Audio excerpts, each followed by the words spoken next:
नमस्कार, बहुत स्वागत है आपका। आप देख रहे हैं हमारी खास पेशकश में हूं आपके साथ शिल्पा तोमर। पीएम नरेंद्र मोदी ने आज यूपी को 9 मेडिकल कॉलेज की सौगात दी। इस दौरान पीएम मोदी ने सीएम योगी आदित्यनाथ की जमकर तारीफ की, साथ ही डबल इंजन सरकार के तमाम फायदे भी गिनवाए। जनता को संबोधित करते हुए पीएम ने कहा, पूर्वांचल की धरती देश को डॉक्टर देने वाली है। इस दौरान पीएम ने विपक्ष पर भी जमकर निशाना साधा। पीएम के निशाने पर सबसे ज्यादा पूर्व की सपा सरकार रही। पीएम ने कहा, यूपी में भ्रष्टाचार की साइकिल 24 घंटे चलती थी। पीएम मोदी ने कहा, उत्तर प्रदेश में भ्रष्टाचार की साइकिल तो खूब चली, लेकिन आम लोगों का परिवार पिसता चला गया। उन्होंने कहा, दवाई और एम्बुलेंस में भ्रष्टाचार की साइकिल चलाई गई। प्रधानमंत्री ने सिद्धार्थनगर, एटा, हरदोई, प्रतापगढ़, फतेहपुर, देवरिया, गाजीपुर, मिर्जापुर और जौनपुर में स्थित मेडिकल कॉलेजों का उद्घाटन किया। इन 9 मेडिकल कॉलेजों की लागत 2,329 करोड़ रुपए है। इस मौके पर प्रधानमंत्री जब संबोधित करने लगे तो जनसभा में मौजूद लोगों ने हर हर मोदी के नारे लगाने शुरू कर दिए। लोगों में जोश ऐसा था कि कुछ देर के लिए पीएम मोदी को शांत होना पड़ा और इसके बाद फिर से उन्होंने बोलना शुरू किया और इस तरह से दिवाली से पहले यूपी को दी ये बड़ी सौगात।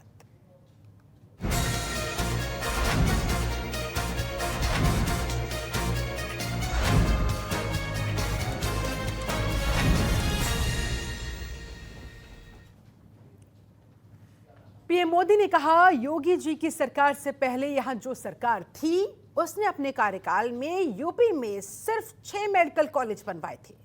सीएम योगी के कार्यकाल में 16 मेडिकल कॉलेज शुरू हो चुके हैं और 30 नए मेडिकल कॉलेजों पर काम तेजी से चलाया जा रहा है। देखिए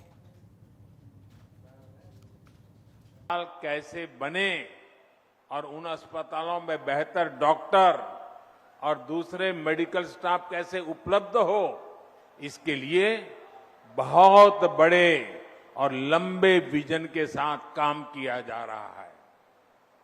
अब अस्पतालों का, मेडिकल कॉलेजों का भूमि पूजन भी होता है और उनका तय समय पर लोकार्पण भी होता है।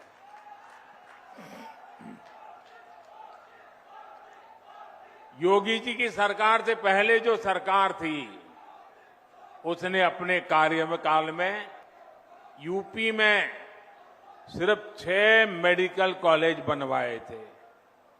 योगी जी के कार्यकाल में 16 मेडिकल शुरू हो चुके हैं और 30 नए मेडिकल कॉलेजों पर तेजी से काम चल रहा है।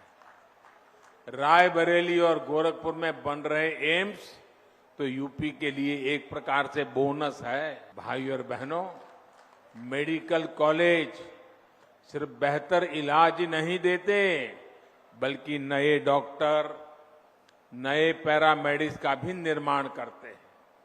जब मेडिकल कॉलेज बनता है तो वहां पर विशेष प्रकार के laboratory training centre, nursing unit, medical unit और रोजगार के अनेक नए साधन बनते हैं। दुर्भाग्य से पहले के दशकों में देश में डॉक्टरों की कमी को पूरा करने के लिए राष्ट्रव्यापी रणनीति पर काम ही नहीं हुआ।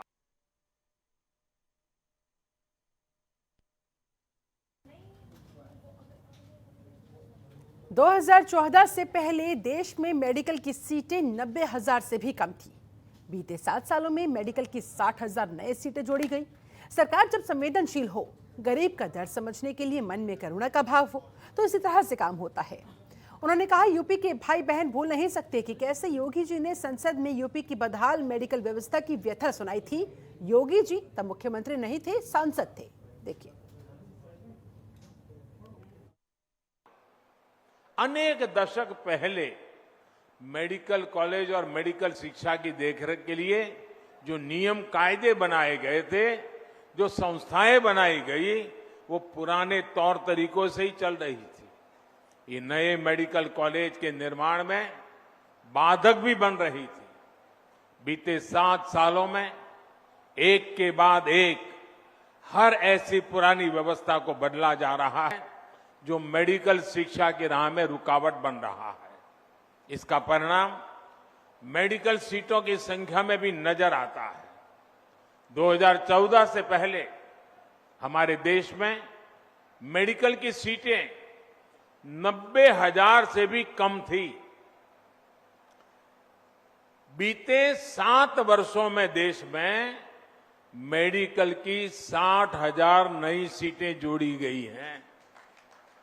यहां उत्तर प्रदेश में भी 2017 तक सरकारी मेडिकल कॉलेजों में मेडिकल की सिर्फ 1900 सीटें थी। वही उत्तर प्रदेश पूर्वी भारत को सेहत का नया उजाला देने वाला है। साथियों, यूपी के भाई बहन भूल नहीं सकते कि कैसे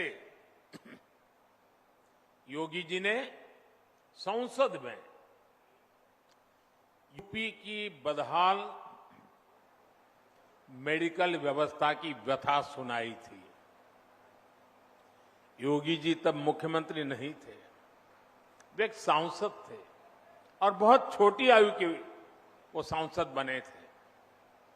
और अब आज यूपी के लोग ये भी देख रहे हैं कि जब योगी जी को जनता जनार्दन ने सेवा का मौका दिया तो कैसे उन्होंने दिमागी बुखार को बढ़ने से रोक दिया। इस क्षेत्र के हजारों बच्चों का जीवन बचा लिया। देश में कभी भी स्वास्थ्य सेवा को प्राथमिकता नहीं मिली। गांव कस्बों में बेहतर चिकित्सा सेवा बहुत कम मिलती थी, जिससे आम लोगों को काफी परेशानियों का सामना करना पड़ता था। लेकिन 2014 के बाद देश में मेडिकल सेवा पर ध्यान दिया गया। देखिए, हमारे देश में आजादी के पहले और उसके बाद भी मूलभूत चिकित्सा और स्वास्थ्य सेवा को कभी प्राथमिकता नहीं दी गई। अच्छा इलाज चाहिए तो बड़े शहर जाना होगा, अच्छे डॉक्टर से इलाज कराना है तो बड़े शहर जाना होगा। रात बिरात किसी की तबीयत खराब हो गई तो गाड़ी का इंतजाम करो और लेकर भागो शहर की तरफ। हमारे गांव देहात की यही सच्चाई रही है। गांवों के कस्बों में जिला मुख्यालय तक में बेहतर स्वास्थ्य सुविधाएं मुश्किल से ही मिलती थी। इस कष्ट को मैंने भी भोगा है, महसूस किया है। देश के गरीब, दलित, शोषित, वंचित, देश के किसान, गांवों के लोग, छोटे छोटे बच्चों को सीने से लगाए इधर उधर दौड़ रही माताएं, हमारे बुजुर्ग जब स्वास्थ्य की बुनियादी सुविधाओं कार की तरफ देखते थे तो उन्होंने निराशा ही हाथ लगती थी। इसी निराशा को मेरे गरीब भाई बहनों ने अपनी नीति मान लिया था। जब 2014 में आपने मुझे देश की सेवा का अवसर दिया, तब पहले की स्थिति को बदलने के लिए हमारी सरकार ने दिन रात एक कर दिए। जनमानस के कष्ट को समझते हुए, सामान्य मानवी की पीड़ा को समझते हुए, उसके दुख दर्द को साझा करने में हम भागीदार बने। हमने देश के स्वास्थ्य सुविधाओं को सुधारने के लिए, आधुनिकता लाने के लिए एक महायज्ञ शुरू किया, अनेक योजनाएं शुरू की। पीएम मोदी ने कहा कि क्या कभी किसी को याद है उत्तर प्रदेश के इतिहास में कभी एक साथ इतने मेडिकल कॉलेजेस का लोकार्पण हुआ हो? पहला ऐसे क्यों नहीं होता था और अब ऐसा क्यों हो रहा है? इसका एकमात्र कारण है राजनीतिक इच्छा शक्ति, जिसे पूरा किया जा रहा है, जिसे साबित किया जा रहा है। देखिए, मुझे इस बात का हमेशा अफसोस रहेगा कि यहां पहले जो सरकार थी उसने हमारा साथ नहीं दिया। विकास के कार्यों में वो राजनीति को ले आई, केंद्र की योजनाओं को यहां यूपी में आगे नहीं बढ़ने दिया गया। साथियों, यहां अलग अलग आयु वर्ग के बहन भाई बैठे हैं। क्या कभी किसी को याद पड़ता है? और याद पड़ता है तो मुझे बताना, क्या किसी को याद पड़ता है कि उत्तर प्रदेश के इतिहास में कभी एक साथ एक साथ इतने मेडिकल कॉलेज का लोकार्पण हुआ हो? हुआ है कभी? नहीं हुआ है ना। पहले ऐसा क्यों नहीं होता था और अब ऐसा क्यों हो रहा है? इसका एक ही कारण है, राजनीतिक इच्छा शक्ति और राजनीतिक प्राथमिकता। जो पहले थे उनकी प्राथमिकता अपने लिए कमाना और अपने परिवार की तिजोरी भरना था। हमारी प्राथमिकता गरीब का पैसा बचाना, गरीब के परिवार को मूलभूत सुविधाएं देना।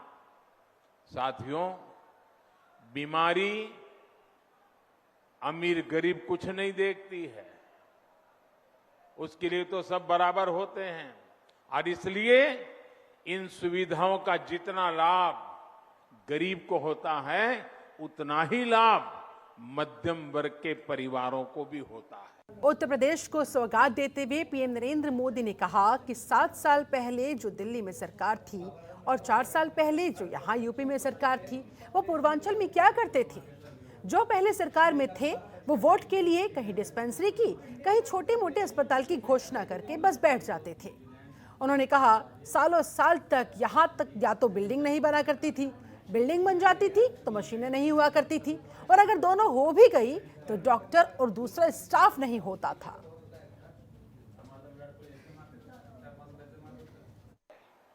साथियों, 7 साल पहले जो दिल्ली में सरकार थी और 4 साल पहले जो यहां यूपी में सरकार थी, वो पूर्वांचल में क्या करते थे?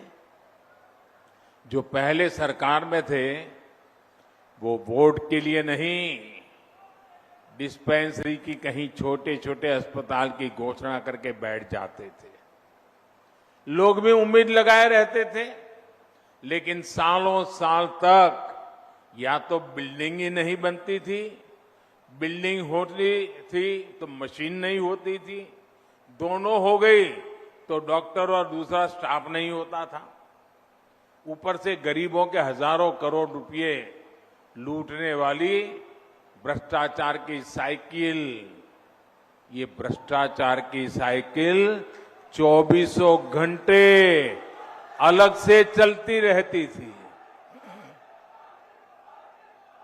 दवाई में भ्रष्टाचार, एम्बुलेंस में भ्रष्टाचार, नियुक्ति में भ्रष्टाचार, ट्रांसफर पोस्टिंग में भ्रष्टाचार। इस पूरे खेल में यूपी में कुछ परिवारवादियों का तो खूब भला हुआ। भ्रष्टाचार की साइकिल तो खूब चली, लेकिन उसमें पूर्वांचल और यूपी का सामान्य परिवार पिसता चला गया। सही ही कहा जाता है, जाके पावन फटी बिवाई, जाके पावन फटी बिवाई, वो क्या जाने पीर पर आई। इसके अलावा पीएम मोदी ने कहा, डबल इंजन की सरकार ने पूरी ईमानदारी से काम किया, हर गरीब तक बेहतर चिकित्सा सेवा पहुंचाने का काम किया। पीएम ने कहा, उत्तर प्रदेश में भी 90 लाख मरीजों को आयुष्मान भारत के तहत मुफ्त में इलाज मिला है। आयुष्मान भारत की वजह से इन गरीबों के करीब 1000 करोड़ रुपए इलाज में खर्च होने से बचा लिए गए। बीते वर्षों में डबल इंजन की सरकार ने हर गरीब तक बेहतर स्वास्थ्य सुविधाएं पहुंचाने के लिए बहुत ईमानदारी से प्रयास किया है, निरंतर काम किया है। हमने देश में नई स्वास्थ्य नीति लागू की ताकि गरीब को सस्ता इलाज मिले, बीमारियों से भी बचाया जा सके। यहां यूपी में भी 90 लाख मरीजों को आयुष्मान भारत के तहत मुफ्त इलाज मिला है। इन गरीबों के आयुष्मान भारत की वजह से करीब करीब 1,000 करोड़ रुपए इलाज में खर्च होने से बचे हैं। आज हजारों जन औषधि केंद्रों से बहुत सस्ती दवाएं मिल रही हैं। कैंसर का इलाज, डायलिसिस और हार्ट की सर्जरी तक बहुत सस्ती हुई है। शौचालय जैसी सुविधाओं से अनेक बीमारियों में कमी आई है। यही नहीं, पीएम मोदी ने यह भी कहा कि 9 नए मेडिकल कॉलेजों के निर्माण से करीब 2,500 नए बेड्स तैयार हुए, 5,000 से अधिक डॉक्टर्स और पैरामेडिकल के लिए रोजगार के नए नए मौके बने, अवसर मिले। इसके साथ ही हर साल सैकड़ों युवाओं के लिए मेडिकल की पढ़ाई का नया रास्ता भी खुला।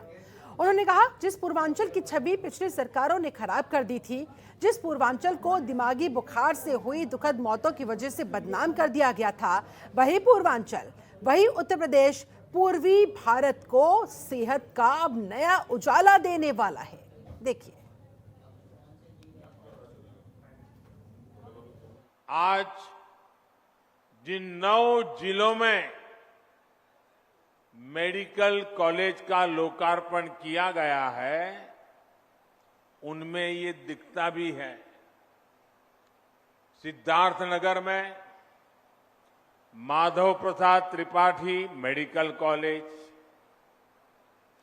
देवरिया में महर्षि देवरहा बाबा मेडिकल कॉलेज, गाजीपुर में महर्षि विश्वामित्र मेडिकल कॉलेज, मिर्जापुर में मां विंध्यवासिनी मेडिकल कॉलेज, प्रतापगढ़ में doctor Sonelal Patel medical college, एटा में वीरांगना अवंतीबाई लोधी मेडिकल कॉलेज, फतेहपुर में महान योद्धा अमर शहीद जोधा सिंह और ठाकुर दरिया सिंह के नाम पर मेडिकल कॉलेज, जौनपुर में उमानाथ सिंह मेडिकल कॉलेज और हरदोई, ऐसे कितने 9 मेडिकल कॉलेज।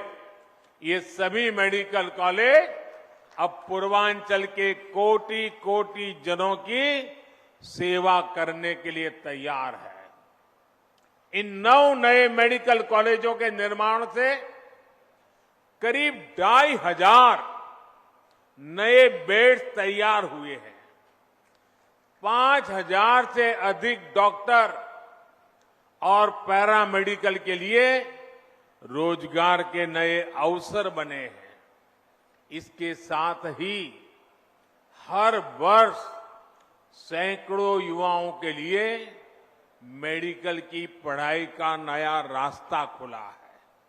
साथियों, जिस पूर्वांचल को पहले की सरकारों ने बीमारियों से जूझने के लिए छोड़ दिया था, वही अब पूर्वी भारत का मेडिकल हब बनेगा।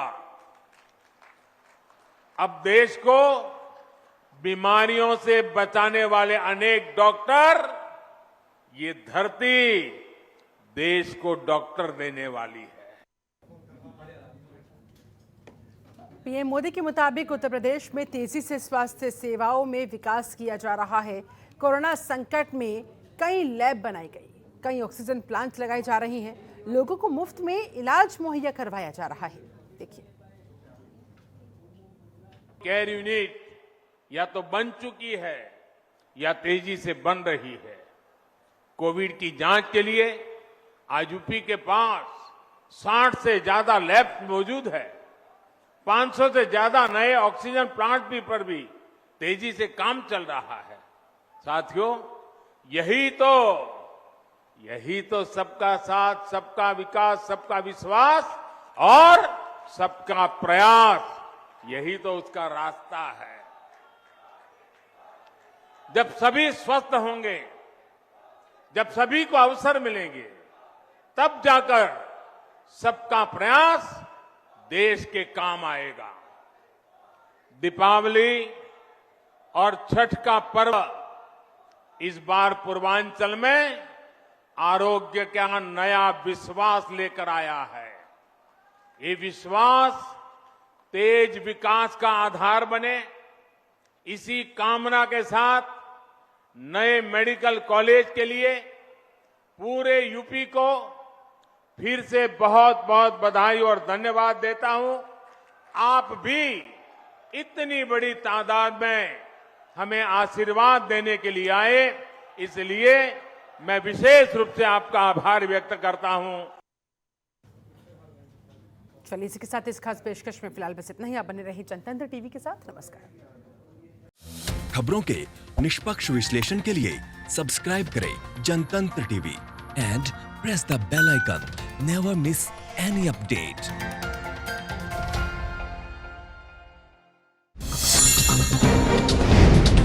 डाउनलोड कीजिए जनतंत्र टीवी ऐप को, जो कि अवेलेबल है गूगल प्ले और ऐप स्टोर पर। अधिक जानकारी के लिए अभी डाउनलोड करें।